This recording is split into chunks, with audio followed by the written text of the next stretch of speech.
Hi, for vlog 6, I'm going to be talking about chapter 5, the reasons of argument, and this one's going to be split up into two vlogs.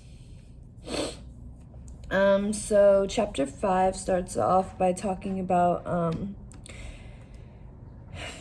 the facts that, it starts talking about facts and how they need evidence to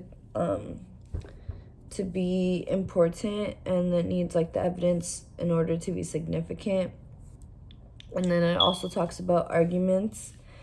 It starts off by talking about claims and reasons for justification in your rhetoric, and then it gives a definition of a claim.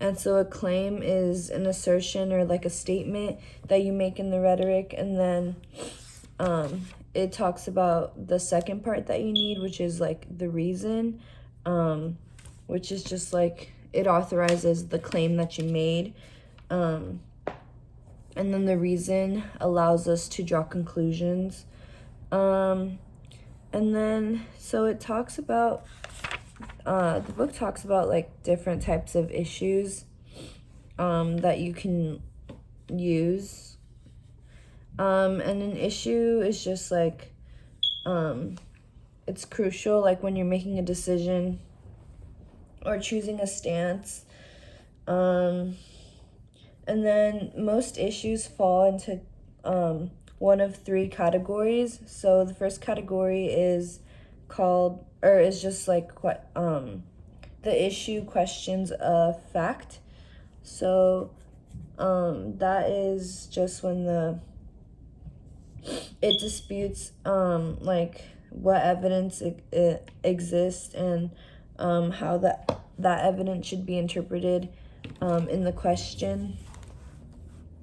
And then the questions of fact category focuses on the quality, accuracy, and adequacy of the evidence that is being presented. And then the second category that an issue can fall under is it questions the value.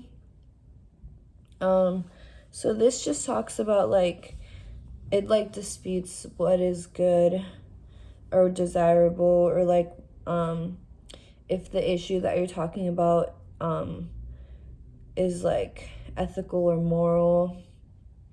And then the third category that an issue, or the third question that an issue can fall under is the questions of policy, and that just talks about should we or should we not do it. It questions that part of it's just like questioning if this issue is should we do it or should we not do it. And then the chapter keeps talking about there's a process of when you're preparing to write a rhetoric, and the Greeks called it invention. So the invention is just the process of preparing a rhetoric, and it's the process that you need to gather all the evidence and all of your data and all of that stuff. And then there's a central principle to every rhetorical act, and that's called an enthymeme. And then this enthymeme can be used in indirect or direct forms, and those are the two processes that you kind of want to follow if you want to write a rhetorical paper. And yeah.